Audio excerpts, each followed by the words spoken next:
meus alunos! Hoje estamos nos reunindo aqui para falar sobre literatura de cordel. Antes de mais nada, quero pedir desculpas a vocês por essa apresentadora aqui que vos fala. Estou muito longe de ser uma Fátima Bernardes, né? Mas eu estou me esforçando bastante para que o conteúdo chegue até vocês.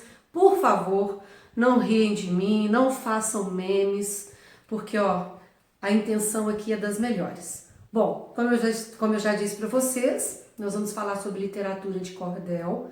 É um assunto que vocês já estudaram anteriormente, mas eu quero aproveitar esse primeiro momento para que possamos fazer uma revisão desse conteúdo. Vem comigo que eu separei algumas imagens para vocês.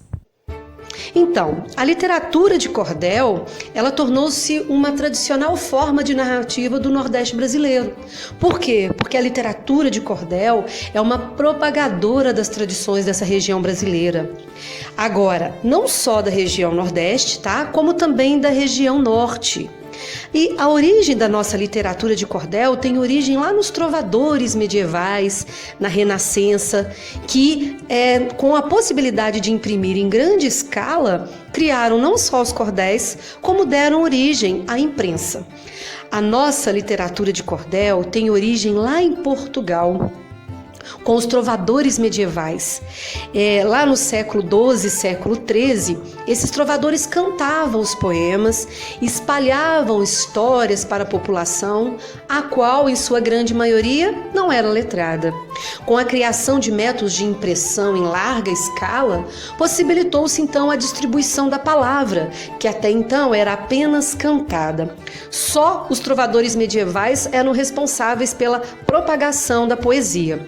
Com a impressão desses cordéis, isso então se popularizou. Então a literatura de cordel ela se tornou muito popular pelo povo e foi se expandindo por várias regiões, por meio de expressão dos papéis pendurados em cordas ou cordéis, como são chamados em Portugal.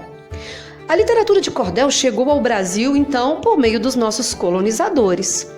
O cordel se popularizou, auxiliou na criação da manutenção do imaginário popular, do folclórico, como eu já havia dito, né? Dos estados do Norte e Nordeste brasileiros. E até hoje os cordéis são extremamente importantes para a preservação dos costumes regionalistas, para o incentivo à leitura, ajudando a diminuição do analfabetismo nesses locais. Outra coisa muito importante que eu gostaria de comentar com vocês são as características do cordel. A primeira característica é um texto escrito com métrica, com rimas. Outra questão é uma forma de resistência para o folclore da região. Ele surge onde trata de costumes locais, fortalecendo as identidades regionais. E a literatura de cordel ela é conhecida, extremamente conhecida pelas suas xilogravuras. Como vocês podem observar aí, são as ilustrações desses poemas.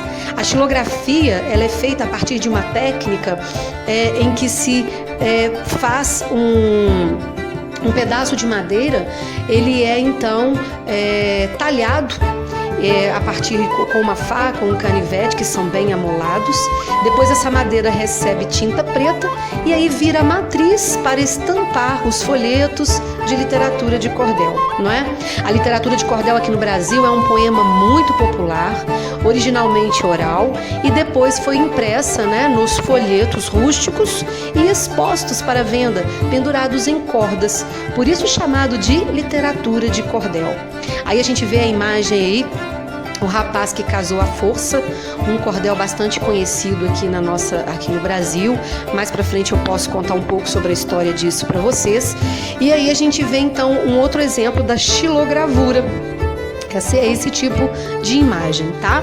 A seguir vocês vão ver também a abertura da novela Cordel Encantado, em que eles utilizaram também a técnica da xilogravura, e toda a abertura da novela foi usada essas xilogravuras. E para encerrar esse momento com vocês a respeito do cordel, eu separei um poema de Braulio Bessa. Esse poema chama-se Ser Nordestino, que é um poema que trata exatamente sobre a questão dessa identidade brasileira, onde Braulio Bessa, então, ele fala do orgulho que ele tem de ser nordestino.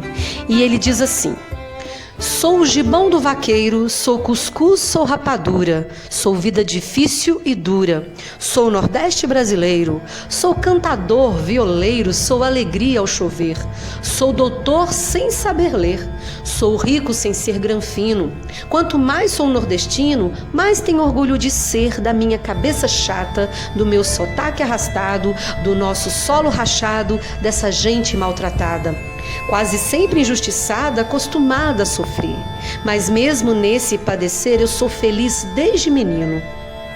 Meninos, então esse foi o tema da nossa aula de hoje. Espero que tenham gostado e até mais.